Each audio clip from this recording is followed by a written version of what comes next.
ኮከብ 881 መሰላል የብርሃን ባንክ የሞባይል ባንኪንግ የአገልግሎት ገበታ ከባንካችን ምን አገልግሎት ፈልጉ የሞባይል አየር ሰዓት መሙላት የትምህርት ቤት ክፍያ መክፈል የአውሮፕላን ጉዞ ትኬት መቁረጥ ገንዘብ ማስተላለፍ ወይስ ስለ ሂሳቦ መረጃ ማግኘት እንግዲያውስ በማንኛውም ቦታና ጊዜ ወደ ኮከብ 881 መሰላል ይደውሉና ከአገልግሎት ገበታችን መርጠው የፈለጉትን ይከውኑ ስለ ብርሃን የሞባይል ባንኪንግ አገልግሎት ተጨማሪ መረጃ ካስፈልገው በአቅራቢያው ወደሚገኝ የብርሃን ባንክ ቅርንጫፍ ጎራ ይበሉ ኮከብ 881 መሰላል የብርሃን ባንክ የሞባይል ባንኪንግ አገልግሎት ፈጣን አስተማማኝና ቀላል ብርሃን ባንክ እንደ ስማችን ብርሃን ነው ስራችን ተመልሰናል አድማጮቻችን የመጀመሪያውን ጉዳይ እናሳትናንትና ምሽት በሳን ማሜስ የተደረገውን ጨዋታ እንመልከት ቶተንሃም 1-0 አሸንፎ የአውሮፓ ሊግ ዋንጫ አሸናፊ መሆኑን አረጋግጧል የአንጄ ፖስቴኮግሉ ቡድን በማይታወቅበት አይነት አጫዋት ነው ትናንትና የተመለከትነው ይሄንን ጉዳይ እንመልከት ጨዋታው ምን ይመስል ነበር የሚለው እናንሳ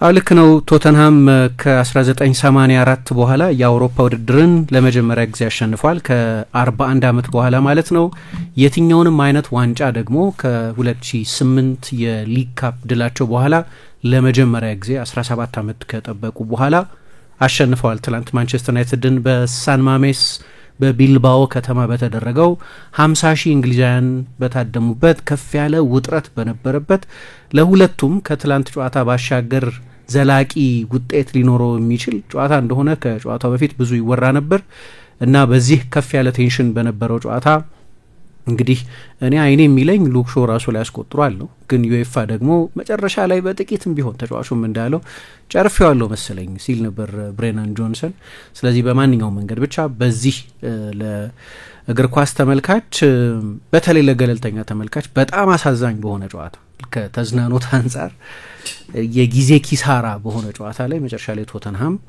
አሸንፏል ለምን 16ኛ ለምን 17ኛ ስፍራ ላይ እንደተቀመጡ ከወረዱት 3 ቡድኖች ቀጥለው ባሉት ስፍራዎች ላይ ለምን እንደተቀመጡ የሚያሳይ የእግር ኳስ ምሽት ነበር ትላንትና ግን ቶተንሃም አሸንፏል እና ቶተንሃም ከዚህ በፊት የነበረው ታሪክ ባለፉት አመታት ለምሳሌ ትላንትናም የቀድሞ የማንቸስተር ዩናይትድ ተጫዋቾች ቶተንሃም በዚህ እነሱ እንደሚሉት በስፐርሲነስ ይታወቅ ስለነበር የማያሸንፍ ቡድን በመሆኑ ይታወቅ ስለነበር እንደነ ፖል ስኮልስ አይነቶቹ ተጫዋቾች የአሌክስ ፈርጉሰንን ያንን የመልበሻ ክፍል ንግግር ላድስ ኢትስ ስፐርስ የሚለውን ንግግር ይጠይቋቸው ነበር እንደዛ ተባሉ ነበር አይደል መልበሻ ክፍል እየተባሉ ቶተንሃም እንዲህ አይነት ምስል ነው ያለው በእንግሊዝ እግር ኳስ ውስጥ ባለፉት 30 አመታት እንዲህ አይነት ስም ነው የነበረው ግን አሌክስ ፈርጉሰን ብቻ አይደሉም አንድ ጊዜ አስታውሳለሁ ቶተንሃምና ዩቬንቱስ የቻምፒየንስ ሊግ ጨዋታቸውን ካደረጉ በኋላ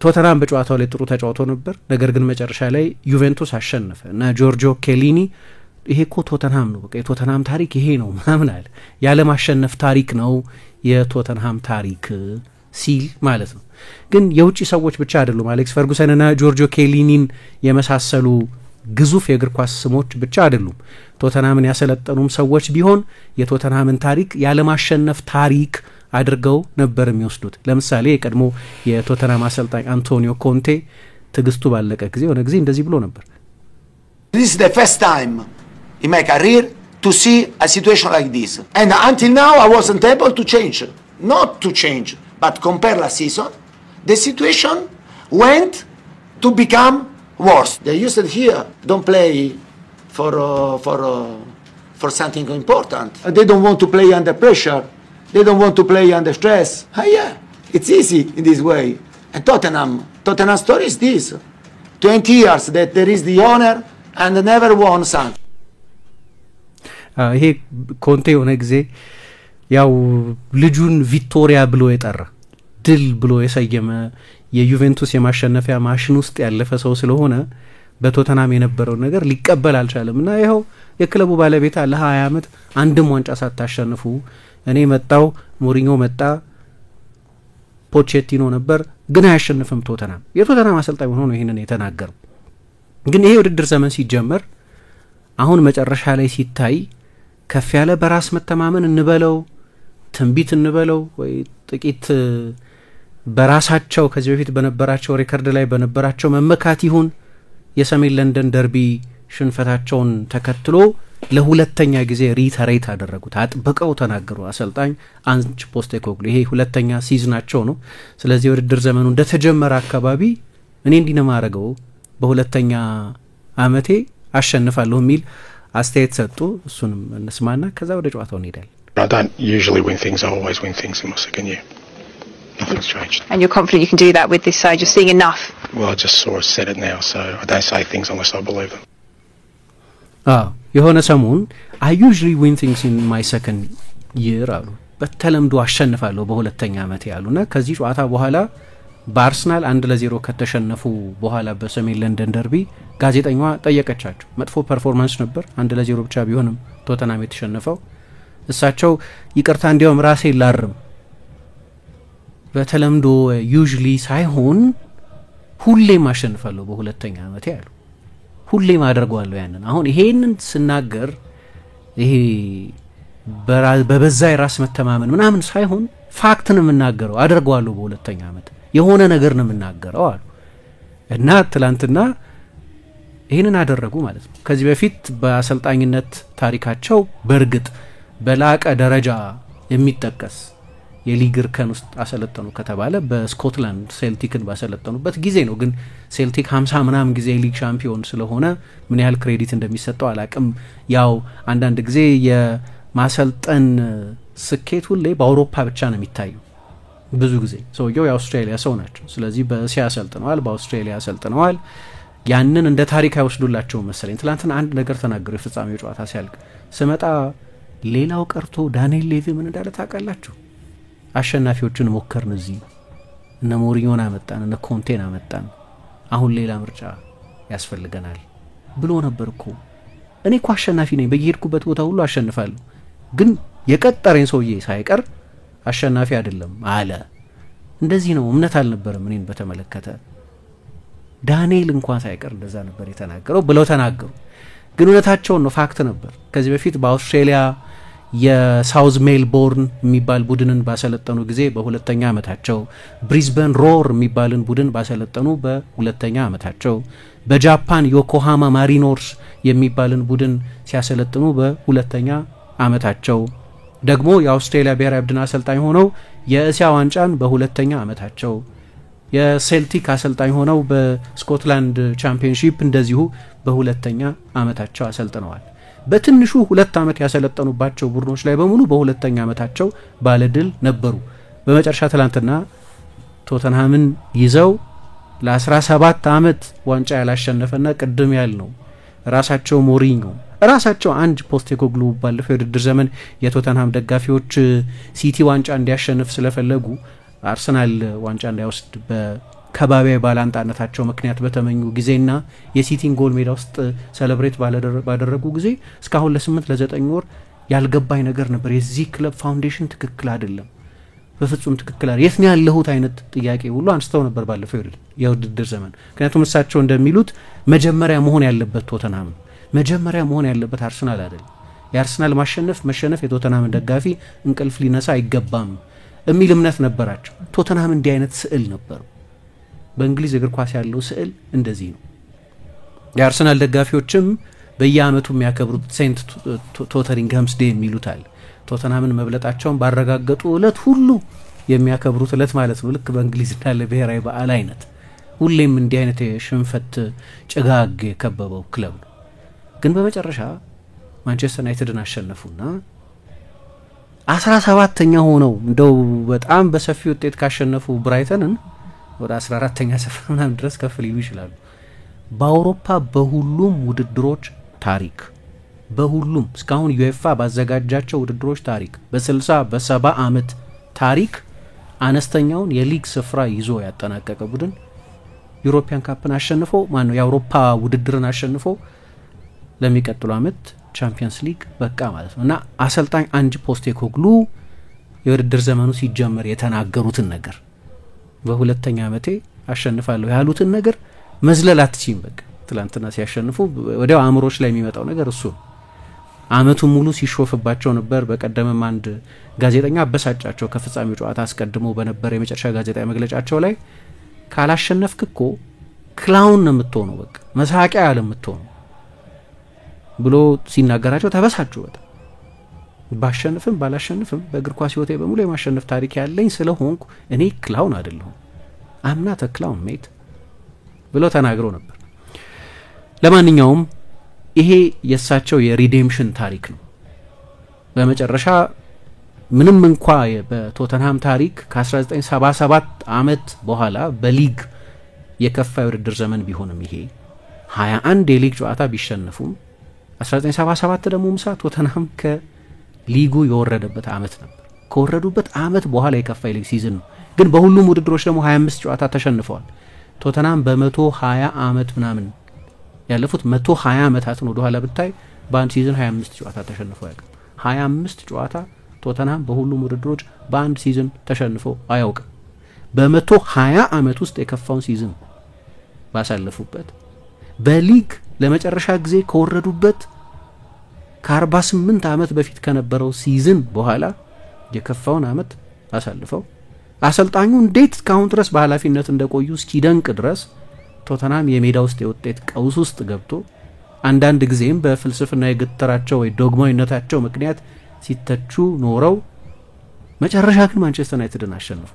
ለእኔ ስለ ቶተንሃም የሚናገረውን ያህል ስለ ማንቸስተር ዩናይትድ ይናገራል። በዚህ ቶተንሃም ነው የተሸነፈው። ማንቸስተር ዩናይትድ ከቶተንሃም የተሻለ አይደለም። ኦፍ ኮርስ በዚህ ሲዝን በሁለቱ መሀል ምንም ልዩነት አታገኝም። እንዲያውም የሄድ ቱ ሄድ ሪከርዳቸውን ማካየሽ ቶተንሃም የተሻለ ነው። ሁለቱ ቡድኖች 4 ጊዜ ተገናኙ፣ 4 ጊዜም ቶተንሃም አሸነፈ ማለት ነው በአንድ አመት።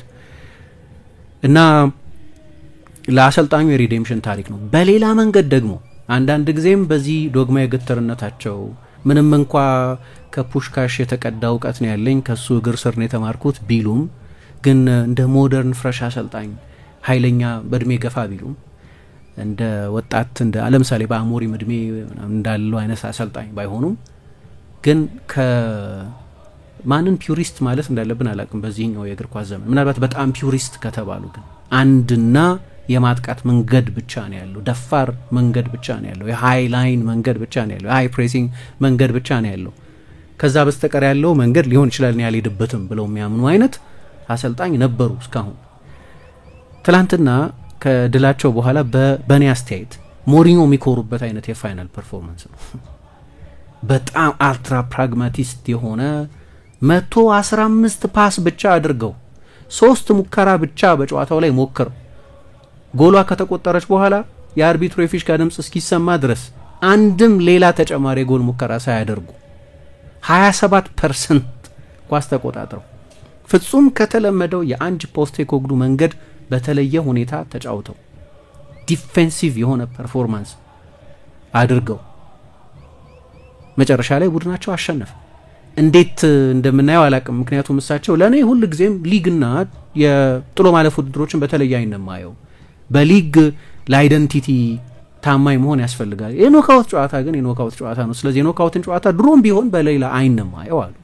ትላንትና በሌላ አይን ነው የማየው አሉ እና ትላንት ኳሱን ለማንቸስተር ዩናይትድ ትተው በጣም የሚያስደንቅ ዲፌንሲቭ ፐርፎርማንስ አሳይተው ምንም እንኳ በሁለቱም ቡድኖች መከላከል አሁን ስተት ሰሩ በቃ ያልሽ የምትፈሪያቸው ሁለት ግብ ጠባቂዎች አሁን ተሳሳቱ የምትያቸው ተከላካዮች ከፍ ያለ ኦኬዥኑን መቋቋም የማይችል ነርቨስ የሆነ የመከላከል ፐርፎርማንስ በሁለቱም ቡድኖች በኩል ብናይም ግን መጨረሻ ላይ የአንጅ ፖስቴኮግሉ ቡድን በሳቸው በአንጅ መንገድ ሳይሆን አንጅ ቦል በሚባለው መንገድ ሳይሆን በሌላ በጣም ፕራግማቲክ በሆነ መንገድ አሸንፈው ወጥተዋል እና መጨረሻ ላይ ትላንትና ከጨዋታው በፊት ስናነሳ እንደነበረው አሁን ድረስ ከጨዋታው ማግስት ስናወራ እንኳን ፖስቴኮግሉ በሚቀጥለው ዓመት የቶተንሃም አሰልጣኝ መሆናቸውን እርግጠኛ መሆን አይቻልም።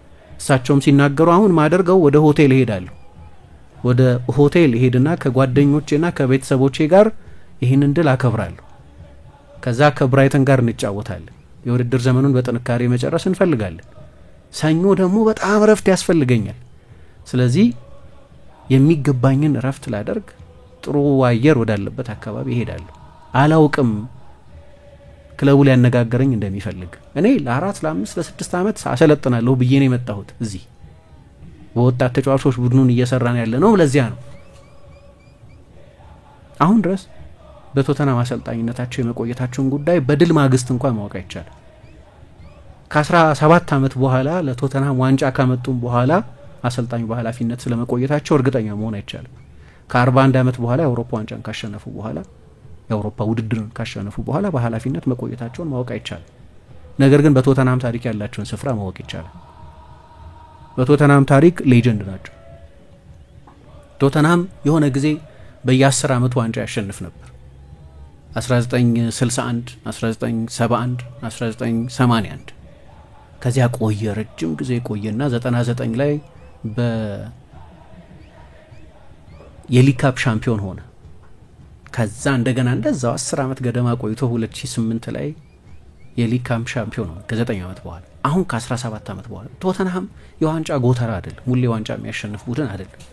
ጥቂት አሰልጣኞች ናቸው በቶተንሃም ታሪክ ዋንጫ አንስተናል ብለው መመካት የሚችሉት። አሁን ማንም ሰው እንዲህ አይነት አሰቃቂ የሊግ ሲዝን ማሳለፋቸውን አያስታውስም። በቶተንሃም ታሪክ ያላቸው ስፍራ የሌጀንድነት ስፍራ ነው። ቢለቁም ቢቆዩም ያላቸው ስፍራ እንደዚህ ነው። የሌጋሲ ጨዋታ ነው ለኔ ለሳቸው። ለማንቸስተር ዩናይትድ የፋይናንስ የቻምፒየንስ ሊግ አቋራጭ መንገድ ምን ከሆነ ልክ ነው። ቶተንሃምም እነዚህን ፕሪስቲጆች ያገኛል፣ ወደ ቻምፒየንስ ሊግ ይሄዳል።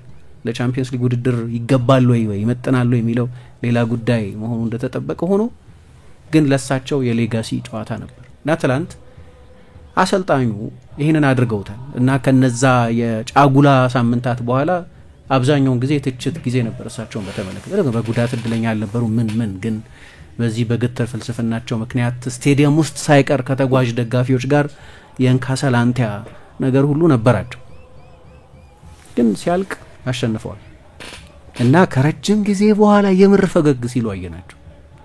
መቼ ፈገግ እንዳሉ አላውቅም። ምክንያቱም ፖስቴኮግሉ ሲመጡ መጀመሪያ አካባቢ አሞሪም ፍሬሽ ነው ለምሳሌ ማለት በእንግሊዝ ያሰለጥን አላየ ነው። ለአሰልጣኝነትም አዲስ ነው። ገና 40 ዓመትም አልሆነውም ወይም 40 ዓመት ቢሆነው ነው 39 ዓመቱ በሰለኝ ሲመጣ። ስለዚህ የሆነ ሴንስ ኦፍ ፍሬሽነስ አለ እሱን በተመለከተ። ፖስቴኮግሉ እንደሱ ወጣት አይደሉም። ምን ያለ ዋንጫ ላይ ሲያሰለጥኑ አይቻቸዋለሁ። የአውስትራሊያ ብሔራዊ ቡድን ይዘው ምናምን። ስለዚህ የሚታወቁ ስም ናቸው። ሴልቲክን ሲያሰለጥኑ እናውቃቸው ነበር። ስለዚህ ፖስቴኮግሉ የሚለው ስም እግር ኳስን በንቃት ለሚከታተል ሰው ያን ያህል እንግዳና አዲስ አልነበር። ግን ለአውሮፓ የላቁ ትልልቆቹ 5 ሊጎች አዲስና እንግዳ ናቸው እና ያ የአውስትራሊያ ስላንግ አላቸው። 10 ሜት ይላሉ። ግን አነጋገራቸው፣ የጨዋታቸው ፍሬሽ አፕሮች በተለይ ከኑኖ ሞሪኞና ኮንቴ በኋላ የመጡ መሆናቸው ሁሉ ያኔ ሪስክ አቨርስ እግር ኳስ የጥንቃቄ እግር ኳስ ሲጫወት የነበረው ቡድን ድንገት በመጨረሻው ማርሽ የሚጫወት ቡድን ሆነ። ኤክሳይቲንግ እግር ኳስ የሚጫወት ቡድን ሆነ። የሚናገሩትም ነገር የሚጠቀስላቸው ነበሩ። በኋላ ውጤት ሲጠፋ ግን እነሱ እንደሚሉት ግራምፒ ኦልድ ማን ሆነ። ሁሌ የሚነጫነጭ ፈገግ ማይል ጨፍገግ ያለ ድባብ የሚፈጥር አይነት አረጋዊ ተደርገው መታየት ጀመሩ መጨረሻ ላይ እና ፈገግታ ከፊታቸው ከጣጣ ረጅም ጊዜ ነበር። ትላንትና ግን መቼስ ያለ ወሰን ደስታቸውን የሚገልጹ በዛው በቴክኒክ ስፍራው ላይ ሲራወጡ የምታያቸው አሰልጣኝ አይደሉም። ደስታቸውን በሚገባቸው በግርማ ባለው መንገድ ገልጸዋል። ግን ፈገግ ሲሉ ደግሞ ከረጅም ጊዜ በኋላ ነው። አንድ ፖስቴኮግሉ ለሳቸው የሪዴምሽን ታሪክ ነው። ጎሉ በስሙ የተመዘገበለት ብሬናን ጆንሰንም ተመሳሳይ ነው። ብሬናን ጆንሰን ቅድም ካነሳሁት ከዛ የአርሰናል ጨዋታ ሽንፈታቸው በኋላ የቶተንሃም ደጋፊዎች የሱን የኢንስታግራም አካውንት አሳደው ይሄንን በሀያዎቹ መጀመሪያ ያለ ልጅ ጥፍር ውስጥ እንዲገባ እንዲደበቅ እንዲሸማቀቅ አድርገውት ነበር። የራሱ የቶተንሃም ደጋፊዎች በእግር ኳስ ያሉትን ጸያፍ ስድባል በህይወት ያሉትን ጸያፍ ስድቦች ሁሉ ይሰድቡት ነበር እና መጨረሻ ላይ ይሄ ልጅ ይሄንን ጫና መቋቋም አልቻለምና ከኢንስታግራም ወጣ፣ ዲአክቲቬት አደረገ። ያው ተጫዋቾች እንደዛ ነው የሚደረጉት። አሁን ከአንድ መጥፎ ፐርፎርማንስ በኋላ ሲንግል አውት ይደረጋል እና ለሱም የሪዴምሽን ታሪክ ያንን አደረገ። ከዛ ቀጥሎ በጥቂት ቀን ውስጥ ጨዋታ ነበረው ቡድኑ ከኮቨንትሪ ጋር መሰለኝ እና ፖስቴኮግሉ አሰለፉት እዛ ጨዋታ ላይ። እንዲህ አይነት የትችት ናዳ የደረሰበትን ተጫዋች አሰልጣኙ ያለምንም ጥርጥር አሰለፉትና ባለቀ ሰዓት ጎል አስቆጠረና ጎል ካስቆጠረ በኋላ ወደነዛ ወደሚሰድቡት ወደ ቶተንሃም ደጋፊዎች ሄዶ ደስታውን ለመግለጽ ሁሉ አመነታ። እርግጠኛ አልነበረም አብሯቸው ከነሱ ጋር ደስታውን መጋራት ያስፈልገው እንደሆነ እርግጠኛ አልነበረም። ስለዚህ ጓደኞቹ ቢገፋፉትም ግን የመጨረሻ ደቂቃ የማሸነፊያ ጎል ያስቆጠረ ተጫዋች ያንን ድል ከራሱ ደጋፊዎች ጋር ማክበር አልቻለም እንደሚያሳድዱት ስላየ። በዚያ በሚቀጥሉት 9 ጨዋታዎች 6 ጎሎች አስቆጠረ። አሁን ሲዝኑ ሲያልቅ ትላንት ያስቆጠረውን ጎል ጨምሮ ለቶተንሃም ከብሬናን ጆንሰን በላይ ጎል ያስቆጠረ ተጫዋች የለም። 18ኛ ጎሉን ነው በዚህ ሲዝን ያስቆጠረው። ከሰን ከ65 ሚሊዮን ፓውንድ ፈራሚያቸው ዶሚኒክ ሶላንኬ ከኩሉሴቭስኪ ወይ ከሪቻርልሰን በላይ ጎል ያስቆጠረላቸው። ይሄ አመቱ ሲጀመር በቶተንሃም ደጋፊዎች ተማሮ ከሶሻል ሚዲያ እንዲወጣ የተደረገ ተጫዋች ከ41 አመት በኋላ ድል ያደረጉበትን ጎል ደግሞ እግር ኳስ እንደዚህ ነው። ለሰዎች ሁለተኛ እድል የሚሰጥ የሪዴምሽን እድል የሚሰጥ ነው። የሳቸው ቡድን የተጫወተበትን መንገድ ቅድም ስጠቅስ በጣም ጸረ አንጅ ፖስቴኮግሉ አይነት አጫዋት ነው። ወይም እሳቸው በ5 ተጫዋች እንኳን ብንጫወት እንደዚህ ነው። እኔ እዚህ እስካለው ድረስ እንደዛ ነው የሚሆነው አሉ አምና በቼልሲ ከተሸነፉ በኋላ። ግን ሌላ መንገድ አለው። ከዚህ በፊት ሩድ ሁሊት ሲናገር ወደ ሮም የሚያወስደው የሚያደርሰው መንገድ አንድ ብቻ አይደለም ብሎ ነበር። ወደ ሮም የሚያስኬደው መንገድ በተለያየ አቅጣጫ ወደ ሮም ከተማ መግባት ይቻላል። ስለዚህ ክራይፍ የኔ መንገድ ትክክል ነው ቢልም ሌሎች መንገዶች አሉ አለ እና እሳቸው ወደ ድል ሮም የሄዱት አሁን በሌላ መንገድ የአንድ መንገድ በሆነ በተለመደ አልደራደርበትም በ5 ተጫዋች እንኳን ብንጫወት እንደዚህ ነው የምንጫወተው ባሉት መንገድ አይደለም። ግን ትናንት ብቻ አይደለም ያደረጉት ምሳ ይሄን። በነገራችን ላይ ትናንትና ቡድናቸው ያስመዘገበው የፖሴሽን መጠን 100ኛ ጨዋታቸው ነው። በ100 ጨዋታ አነስተኛው የፖሴሽን መጠን እስከ ትላንት ድረስ 99 ጨዋታ ነበር ያሰለጠኑት። ከዚያ ቀጥሎ አነስተኛው ፖሴሽን የተመዘገበው ቦዶ ግሊምትን በዛ አርቲፊሻል ሜዳ በኖርዌይ በገጠሙበት ጊዜ 33% ፖሴሽን በያዙበት ጊዜ ነው። ከዛ ቀጥሎ የነበረው አነስተኛው ፖሴሽን መጠን በሜዳቸው ቦዶ ግሊምትን በዋይተር ትሌን በገጠሙበት ጊዜ ነው። ስለዚህ ይህንን ውድድር በተመለከተ የሆነ አይነት ፕራግማቲዝም መከተል ጀምረዋል እና ትላንትና ያደረጉት አይነት ነገር በኋላም በሁለተኛው አጋማሽ በተለይ ማንቸስተር ዩናይትድ በሁለት ክረምቶች 100 ሚሊዮን ፓውንድ አውጥቶ ሁለት አጥቂዎች ቢያስፈርምም ግን የዩሮፓ ሊግ አንደኛው የማሸነፊያ ፎርሙላ ሃሪ ማጓየርን በጨዋታዎቹ የመጨረሻ ደቂቃዎች ላይ አጥቂ ማድረግ እና ለዛ የነበራቸው ሪስፖንስ ሌላ ተከላካይ ማስገባት የማጥቃት ተጫዋች ብሬናን ጆንሰንን አስወጥተው የመሃል ተከላካይ ኬቨን ዳንሶን አስገብተው በ5-4-1 መጫወት ጀመሩ። ግን በ9-0-0 ምናምን ልለው ይችላሉ። በጣም በሎ ብሎክ የሚጫወት ቡድን ስለነበር ሪቻርልሰን ሁለተኛ ፉልባክ ሆኖ ነው የተጫወተው በግራ በኩል። ብሬናን ጆንሰን ሁለተኛ ፉልባክ ሆኖ ነው የተጫወተው በቀኝ በኩል። ሰራተኛ አማካዮችን የተጠቀሙት ሶስቱም ኤፍ ቤሱማም በጨዋታው ላይ በኔ አስተያየት በጣም ድንቅ ነበር። ማተሳር እና ሮድሪጎ ቤንታንኩር የመሮጡን አያቆምም ከኳስ ጋር ሁለተኛ ጎል ለማስቆጠር የሚያስችል እድል አግኝቶም የነበረ ቢሆን ዶሚኒክ ሶላንኬ 11 ሰራተኞች ነው ሜዳ ውስጥ የተጠቀሙት። ስለዚህ ያ የተለመደው ሃይላይን ያ የተለመደው ሪስክ ቴኪንግ እንኳን ባይኖር ግን ቶተንሃም በዚህ መንገድ ፕራግማቲክ በሆነ መንገድ አሸንፏል። በዩሮፓ ሊግ እንደዚህ ነው የሚጫወቱት እና አንጅ ቦል የሚባለው ነገር ለጊዜው ሰስፔንድ ተደርጓል እና መጨረሻ ላይ ኒኮሎ ማኪያቬሊ እንደሚለው the end justifies the means መጨረሻ ላይ ማሸነፋቸው የሄዱበትን መንገድ የሚገባ ፍትሃዊ ያስመስሉታል።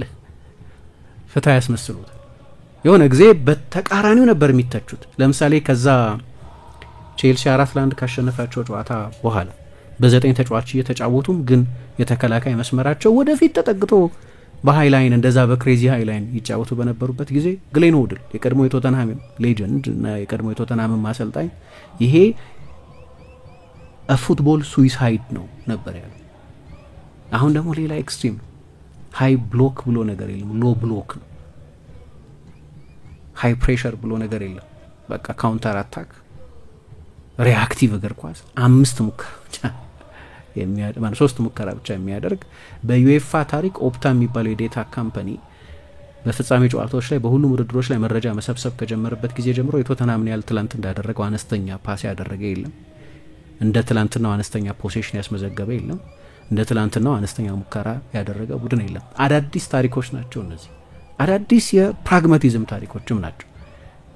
የሞሪኞ ቡድን ቢሆን አይገርመኝም እንደዚህ ያደረገው። ምክንያቱም ሞሪኞ ፕራግማቲስት ናቸው። እንደ ሁኔታው የሚለዋወጥ ቡድን የሚሰሩ ናቸው። ፕራግማቲስት ማለት መጥፎ ነገር አይደለም፣ በቃ አዳፕት ያደርጋሉ ማለት ነው። ግን እንደዛ አይነት አልነበሩ። ፍልስፍና የግትርነት የነበራቸው አሰልጣኝ ስለነበሩ ሆኖላቸዋል። ለማንቸስተር ዩናይትድ መጥፎ ነው፣ በጣም በጣም በጣም መጥፎ ነው። ግን በእኔ አስተያየት ሶሪ ግን የሚገባውን ሲዝን ያሳልፉ ማንቸስተር ዩናይትድ። ቶተንሃም ቻምፒየንስ ሊግ አይገባውም በእኔ አስተያየት ባሳለፈው ሲዝን። በቅርብ ጊዜ ዩኤፋ ይህንን ህግ ካላሻሻለው ገረማለሁ እኔ በጣም። ምክንያቱም የእንግሊዝ ክለቦች ናቸው በየአመቱ ዶሚኔት የሚያደርጉት በዚህ መንገድ። ኡናይ ኤመሪ ያሸንፉታል በሚቀጥለው አመት ቪላ የቻምፒየንስ ሊግ ቲኬትን ካላገኘ ዳትስ ኢት። አርሰናል ይግባ ማንም ይግባ ያሸንፋል ይሄንን ውድድር። ምክንያቱም 17ኛና 18ኛ ይሁን እንጂ 4ኛና 9ኛ የዓለም ሀብታም ክለቦች ናቸው እነዚህ። አንደር ፐርፎርማንሳቸው ለማሰብ የሚከብድ፣ የገንዘብ ብክነታቸው ለማሰብ የሚከብድ፣ በዚህ ደረጃ በኤሊት ደረጃ ያሉ ሰዎች እንዲህ አይነት የቂላቂል ውሳኔ ለአመታት እየወሰኑ መቆየት እንደሚችሉ ማሰብ አስገራሚ ነው። የእነዚህን ሰዎች ኢንተለጀንስ እጠራጠራለሁ። ማንቸስተር ዩናይትድን የሚመሩትን ሰዎች ኢንተለጀንስ አሁን እጠራጠራለሁ። በጣም ለአመታት በእንደዚህ አይነት ማላይዝ በእንደዚህ አይነት ውድቀት ስር የቆዩ ሰዎች ናቸው። እጠራጠራለሁ ኢንተለጀንሳቸው። ልክ ነው፣ ትልቅ ኢንስቲትዩሽን ያስተዳድራሉ ምናምን፣ ግን እንዲህ ማያባራ ስትሰሪ 10-12 አመት ልትቆይ አትችይም መቼስ። አላቅም እንዴት ሊብራራ እንደሚችል የማንቸስተር ዩናይትድ ሲዝን። አሁን የትላንትናው ጨዋታ ፕላስተር ሊያደርገው ይችል ነበር ይሄ የተሰነጣጠቀውን የማንቸስተር ዩናይትድን ሲዝን እንጂ መልሶ አይገነባውም። ድክመቱ ትላንት ባለቀ ሰዓት ብሩኖ ያንን ጎል ቢያስቆጥር ኖሮ ወይ ባለቀ ሰዓት ሚኪ ቫን ደ ቪንካ ጎል ላይ ክሊር ያደረገውን ኳስ ሆይሉንድ አስቆጥሮ ቢሆን ኖሮ ዩናይትድ ከዛ በኋላ ሊያሸንፍ ይችል ነበር። ምንም የሚቀይረው ፋክት የለም በእኔ እምነት።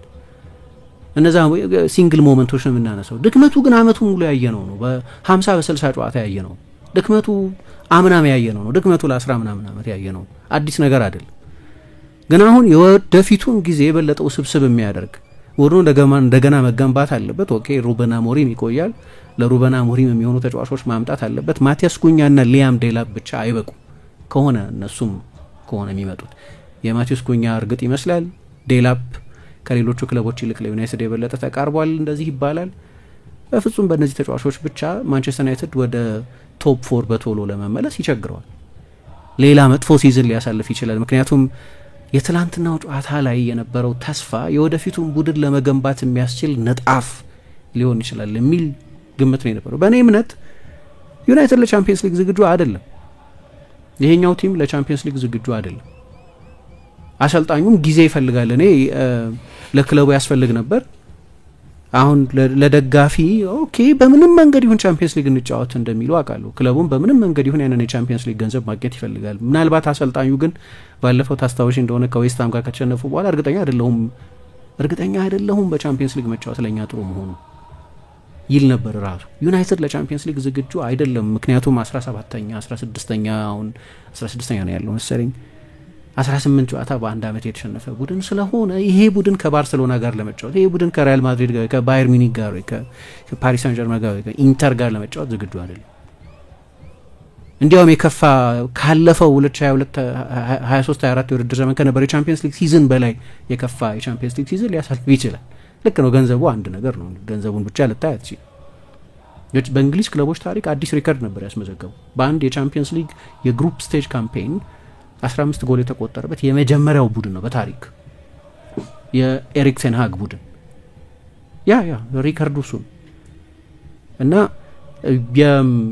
አለመሳተፋቸውን እኔ በግሌ አንድ ፕሮግራም ሰርቼ ነበር ለዩናይትድ ኦኬ ዋት ኢፍ ባይሳተፍ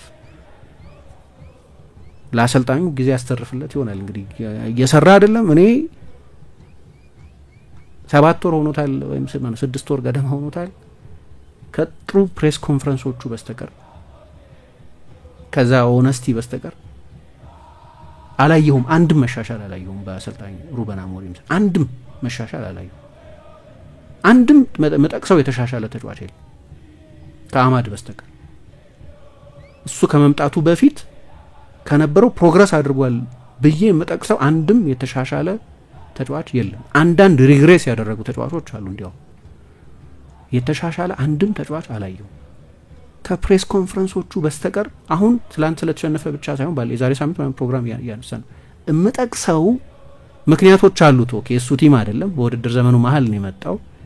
ፕሪሲዝን ያስፈልገዋል፣ ዝውውሮች ያስፈልጉታል። እነሱ ሚቲጌቲንግ ፋክተርስ ናቸው። 6 ወር ግን የሆነ የመሻሻል ምልክት ለማሳየት ከበቂ በላይ አሸናፊ ቡድን ለመስራት አይደለም፣ የሆነ ነገር ለማሻሻል 6 ጨዋታ ብቻ ነው ያሸነፈው፣ 3ቱን የወረዱ ቡድኖችን ያሸነፈው እና ትላንትና መሸነፉ ደግሞ የሚቀጥለው ሲዝን ሲጀመር የሚቆይ ይመስላል። ትላንትና ኦኬ አለቅም ብሏል፣ ግን የክለቡ ደጋፊዎችና ቦርዱ ካልፈለገኝ ካሳ ሳልጠይቃችሁ እሄዳለሁ አምናለሁ። አሁንም እኔ ትክክለኛው ሰው ነኝ ብዬ አምናለሁ። ካሳ ሳልጠይቃችሁ እሄዳለሁ ብሏል። ለእኔ የማንቸስተር ዩናይትድ ችግር ሩበን አሞሪም አይደለም። አሁን ዋናው ችግር ቢያንስ እሱ አይደለም። ራሱ ሊወስዳቸው የሚገቡ ኃላፊነቶች ይኖሩት ይሆናል፣ ግን ዋናው ችግር እሱ አይመስለኝም። ዩናይትድ ግን እንደ ሲዝን ለመጨረሻ ጊዜ ከሊጉ ከወረደበት የውድድር ዘመን በኋላ መጥፎ የውድድር ዘመን ነው ይሄ። አሁን ይሄ ስታቲስቲካል ፋክት። እኔ ግን ማንቸስተር ዩናይትድ ብቻ አይደለም በእንግሊዝ እንዲህ አይነት ሲዝን አርሰናል ሲያሳልፍ አይቻላቅም። እንዲህ አይነት ሲዝን ቼልሲ ሲያሳልፍ አይቻላቅም።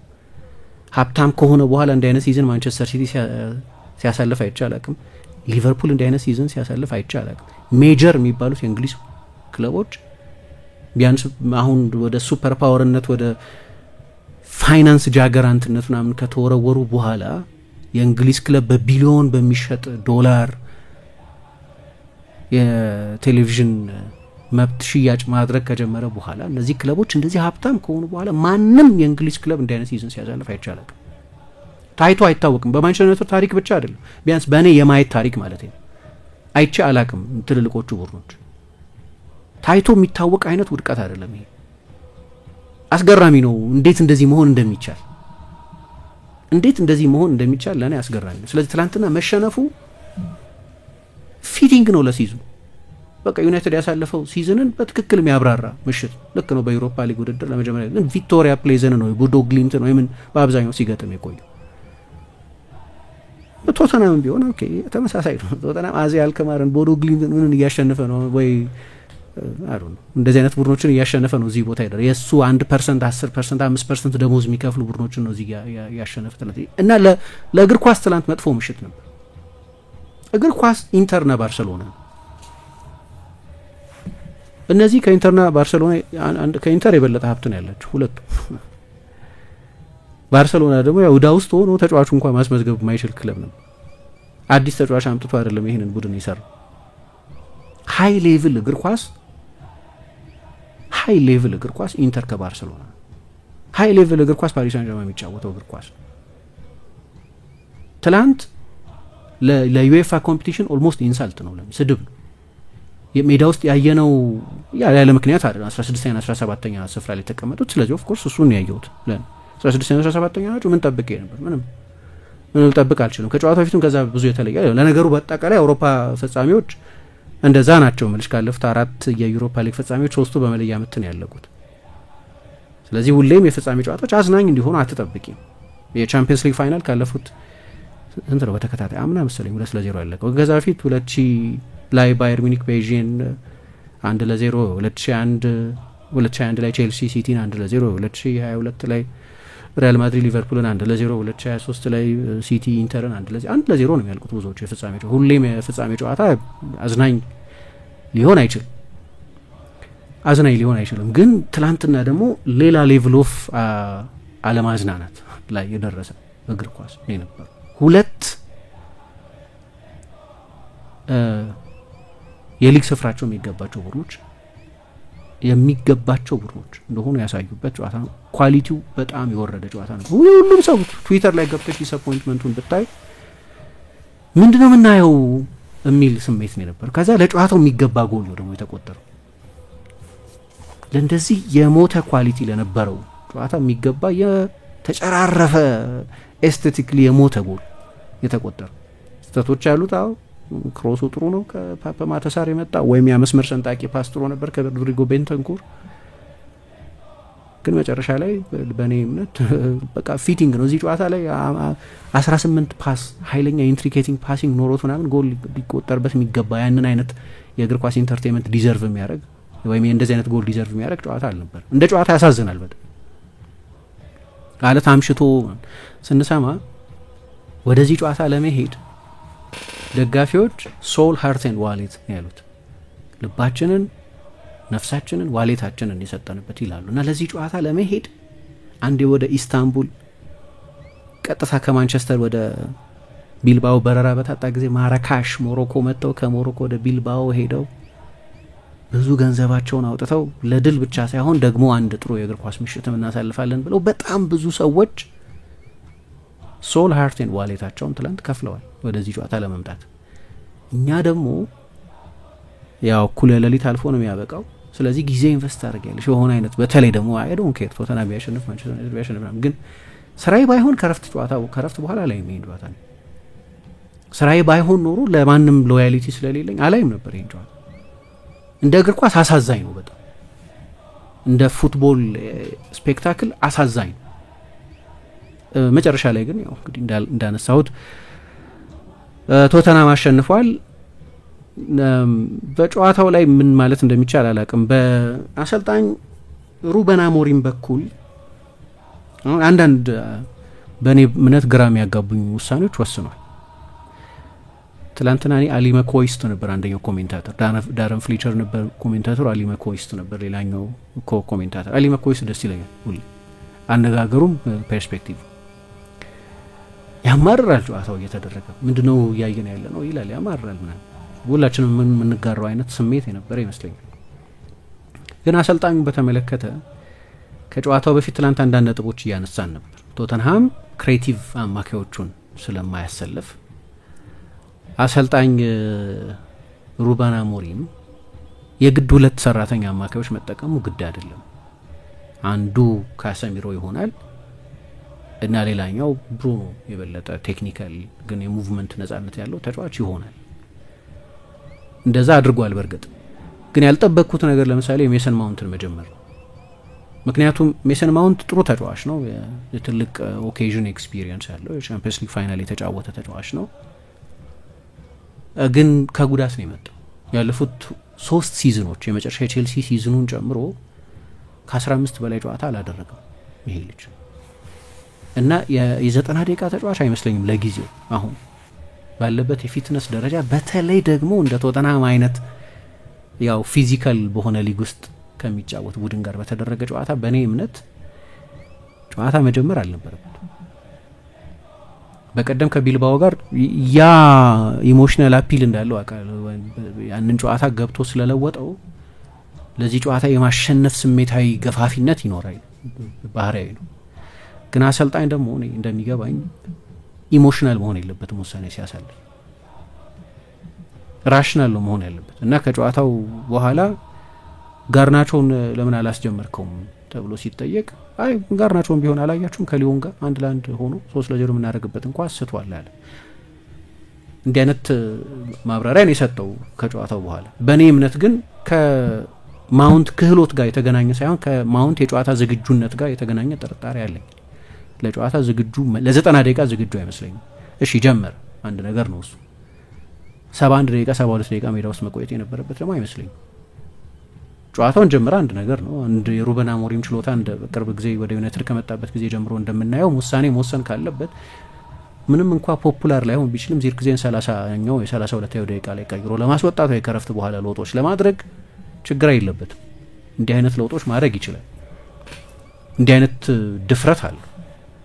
52ኛው ደቂቃ ላይ ተጫዋች መለወጥ ካለበት 52ኛው ደቂቃ ገና ነው ብሎ አይዘገይም። ትላንት ለኔ ይሄ በኔ እምነት ትክክል አይመስለኝም። አንድ ሁለተኛ በኔ አስተያየት ሉክ ሾም ለጨዋታ ዝግጁ አይመስለኝም።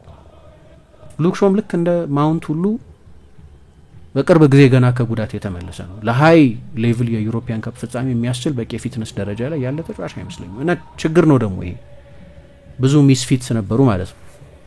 ሌኑ ዮሮን ያንን ያህል ከጉዳት እንደመጣ ተጫዋች አይነት ምልክት ባናይበትም ግን እሱም በቅርብ ጊዜ ተጎርቶ ለዚህ ጨዋታ ይደርሳል አይደርስም የሚል ሁሉ ጥያቄ ነበር። መጨረሻ ላይ ደርሷል፣ ተሰልፏልም ጨዋታው ላይ። ግን ምን ሆነ ማለት ነው ሜዳ ውስጥ ብዙ ሚስፊትስ ነበሩ። ገና በቅርብ ጊዜ ከጉዳት የተመለሱ በርካታ ተጫዋቾች ነበሩ እና የአንዳንዶቹን ውሳኔዎች ብልሃት እርግጠኛ አይደለሁም።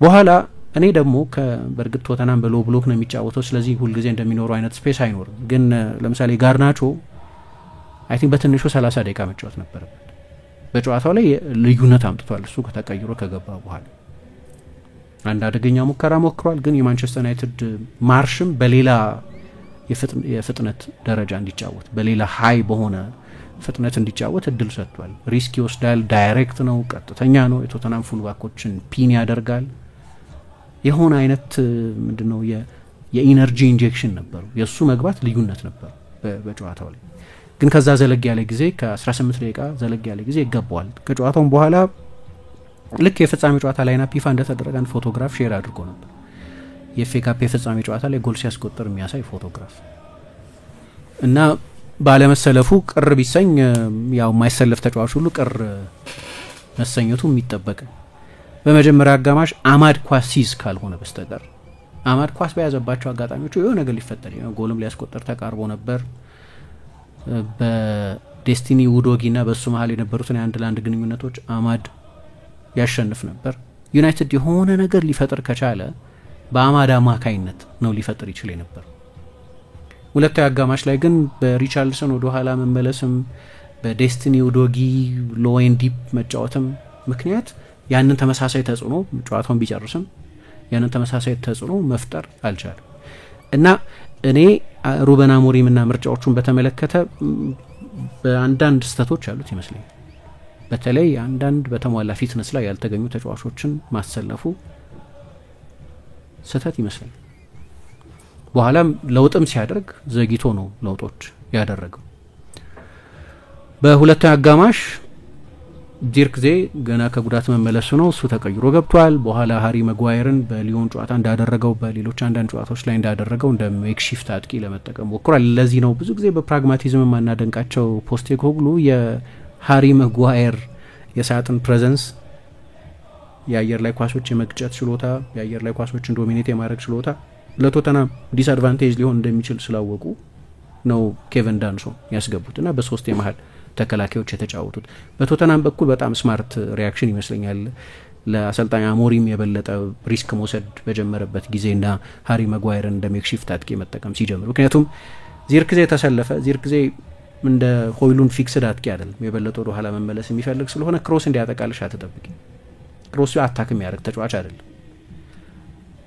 ስለዚህ ወደ ኋላ ዲፕ ስለሚመለስ ሌላ ታርጌት ማን መጠቀሙ እንደ ሃሪ መጓየር አይነቱንም ተጫዋች ቢሆን ተገቢ ነበር ግን አሰልጣኙ ደግሞ የቶተናም አሰልጣኝ ደግሞ በጣም ጥሩ የሪአክሽን ለውጥ ይመስለኛል እና የዘገዩ አንዳንድ ለውጦች አድርጓል በእኔ አስተያየት ወይ ደግሞ መጀመሪያም አካባቢ አንዴ ፖቼቲኖ ምን አይነት ሴንቲሜንት ውስጥ ነበር 2019 የቻምፒየንስ ሊግ ፍጻሜ ሲደረግ ከሊቨርፑል ጋር ሲጫወቱ ሃሪ ኬን ከረጅም ጊዜ ጉዳት በኋላ ነበር የተመለሰው አሁን ድረስ አይቆጨኝም ምናምን ይላል ሲናገር አይቆጨኝም ሃሪ ኬን እንደዛ ጨዋታ ላይ ማለት ሃሊ ጥላ ሆኖ ነበር ያመሸው ሉካስ ሞራ ከአያክስ ጋር በነበረው የቻምፒየንስ ሊግ ግማሽ ፍጻሜ ጨዋታ በአምስተርዳም ሃትሪክ ሰርቷል ሶ ጥሩ ሞመንት ላይ ያለው ተጫዋች ነው ሃሪ ኬን ደግሞ ትልቅ ተጫዋችም ቢሆን 90 ደቂቃ ለመጫወት በሚያስችል የፊትነስ ደረጃ ላይ አልነበር እና ይሄ ነው የሚባል አስተዋጽኦ ሳይኖረው 90 ደቂቃው አለቀ እና ቶተንሃም 2-0 ተሸነፈ ኤኒዌይ ሉካስ ሞራ ቢሰለፍ ኖሮ ከዛ ሊቨርፑል ጋር ስለነበር ጨዋታው የተደረገው ሊቨርፑል ያሸንፍ ይችል ነበር ፌቨራይቱም የነበረው ሊቨርፑል ነው የክሎፕ ሊቨርፑል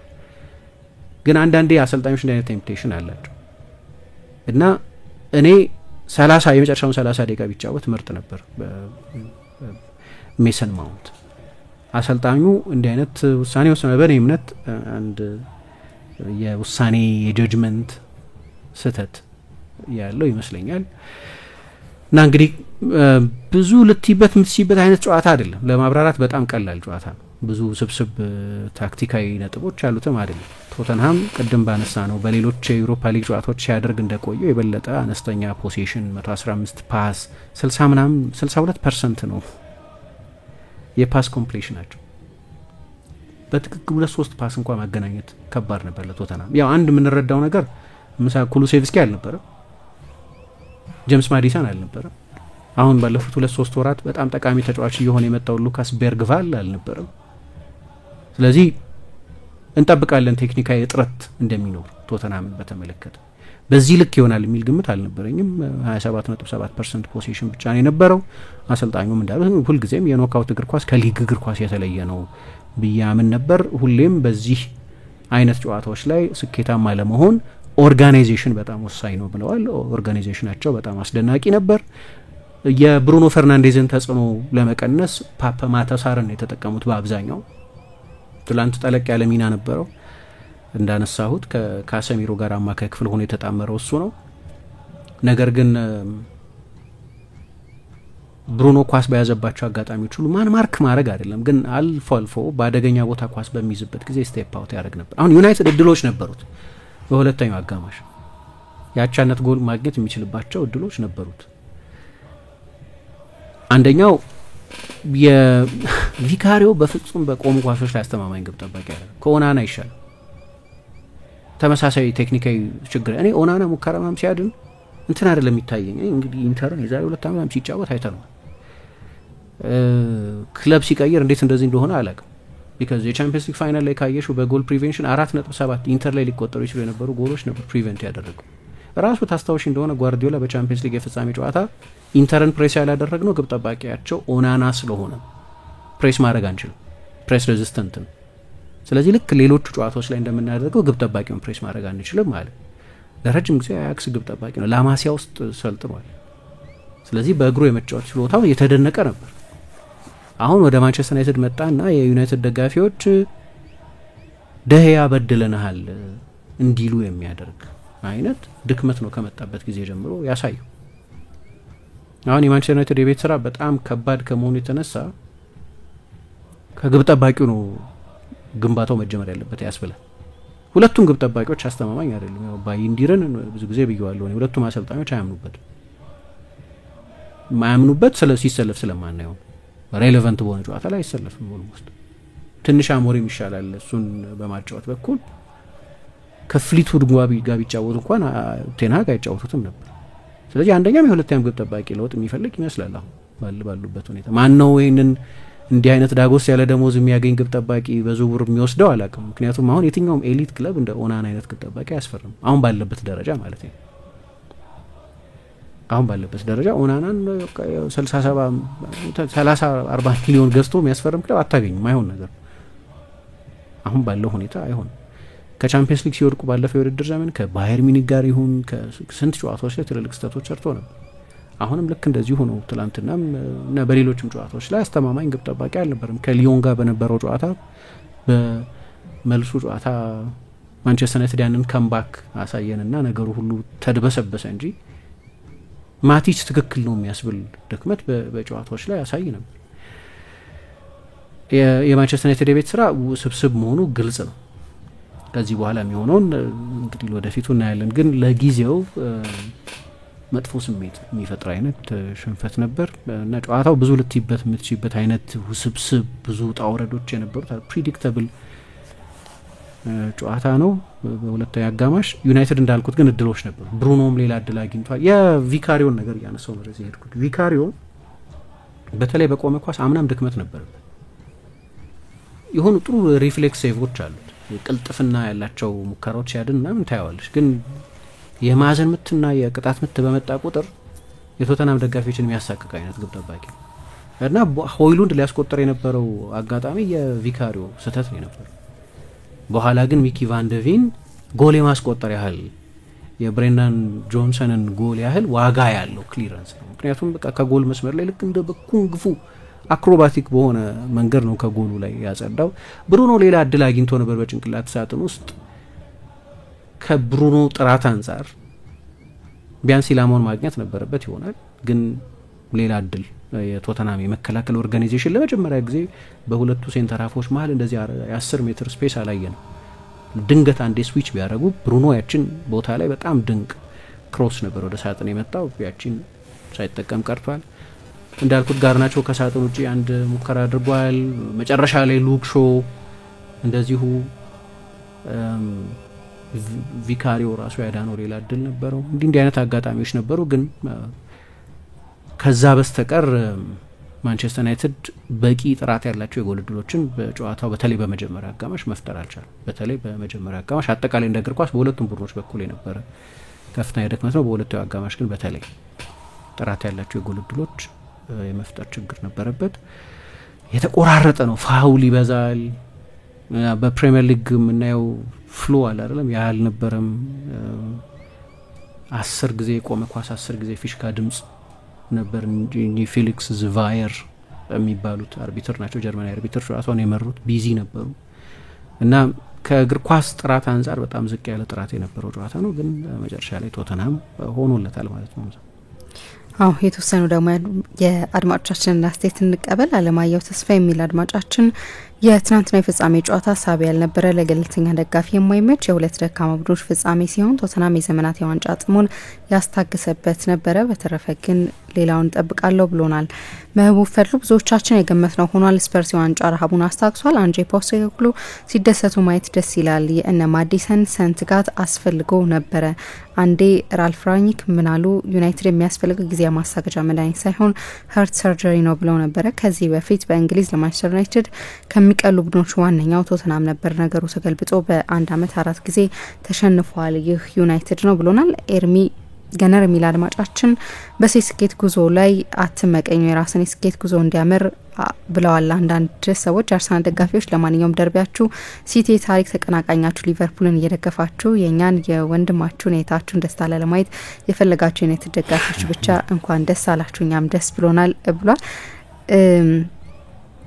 ሰኢድ ኪያር የሚል አድማጫችን ፖስቴኮግሉ በ2 አመቴ አንድ ነገር ጠብቁ ብሎ ነበር፣ አሳክቶታል፣ እንኳን ደስ አላችሁ ከማለት ውጪ ምንም ምለው የለም፣ ጨዋታው ግን አሰልቺ ነበር ብሎናል። አብዱልሀቅ ነስሩ እግር ኳስ እንዲህ ናት፣ አንዴ ፍትሃዊ ናት፣ አንዴ ፍትሃዊ አይደለችም። ዘንድሮ ግን ፍትሃዊ ሆና ቀጠለች። ሁለቱ ክለቦች በፕሪሚየር ሊጉ መጥፎ ጊዜን አሳልፈዋል። ያቺ መጥፎ ጊዜ ለመርሳት ይህን ክብር ማሳካት ግድ ይላቸው ነበር። ከሁለቱ በላይ 17 አመት ከ86 ቀን በኋላ ተሳካላቸው ይገባቸዋል። የኔ ዩናይትድ ግን አዘግት ውስጥ ላይ መሆኑን አንረሳም ብሎናል። ናኒ ቴዲ የሚል አድማጫችን ማንን እንደምትደግፉ እርግጠኛ ሳትሆኑ ኳስ ማየት እንዴት እንደሚያስጠላ ማታ ነው ያየሁት። እንዴት እንደሚያስጠላ ማታ አይቻለሁ። በሆነ ምክንያት ጨዋታው የማይካሄድበት መንገድ ቢኖር ደስ ባለኝ፣ ምክንያቱም ገለልተኛ ሆኖ የምታዩ ጨዋታ አይደለም፣ ታሪክ የሚጻፍበት ነው። ግን ኢትዮጵያ ውስጥ በመሆኑ የቶተንሃምን ደግፍ ያለው ብሎናል። ሀብታሙ እንትን እያየው ነበር ትላንትና አንዳንድ ፖሎች ሲሰበሰቡ ውጭ ሀገር የትኞቹ ክለቦች ናቸው የትኛው ክለብ ማን እንዲያሸንፍ ይፈልጋል የሚለውን በተመለከተ የተለያዩ ፖሎች ነበሩ። አንድ ዚ አትሌቲክ የሰበሰበው ፖል ላይ እዛ ያሉት የአርሰናል ደጋፊዎች ብዙዎቹ ማንቸስተር ዩናይትድ እንዲያሸንፍ ነው የሚፈልጉት ብዙዎቹ። እና ሶሻል ሚዲያ ላይ አንድ እንደ ጥሩ ምሳሌ ያላየው ሚስተር ዲቲም ይባላል አንድ የአርሰናል ፋን ቲቪ ላይ ምናምን በፊት ይቀርብ ነበር፣ በኋላ በራሱ ወንጀል ምክንያት እንጂ 22% የሚሆኑት በእንግሊዝ ያሉት የአርሰናል ደጋፊዎች ብቻ ናቸው ቶተንሃም እንዲያሸንፍ የፈለጉ። 77.5% የሚሆኑት ማንቸስተር ዩናይትድ እንዲያሸንፍ ነበር ይፈልጉ የነበሩት። ከሁሉም በፕሪሚየር ሊግ ከነበሩት ድምጽ ከተሰጣቸው ክለቦች ደጋፊዎች ሁሉ በአብላጫው ማንቸስተር ዩናይትድ እንዲያሸንፍ የፈለጉት ደጋፊዎች አርሰናል ደጋፊዎች ናቸው ከሁሉም ክለቦች የበለጠ።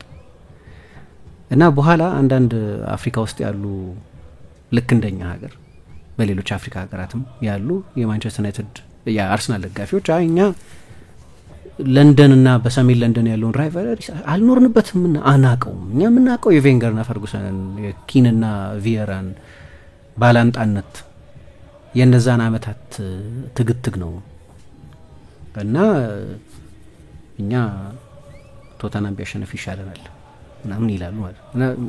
ይሄ ሰው ምን ብሎ ሲጽፍ አየሁት መሰለሽ፣ አርሰናልን ደግፋለሁ ካለ አንድ ሰው ታሪኩን ማወቅ አለበት፣ ራይቫለሪውን ማወቅ አለበት።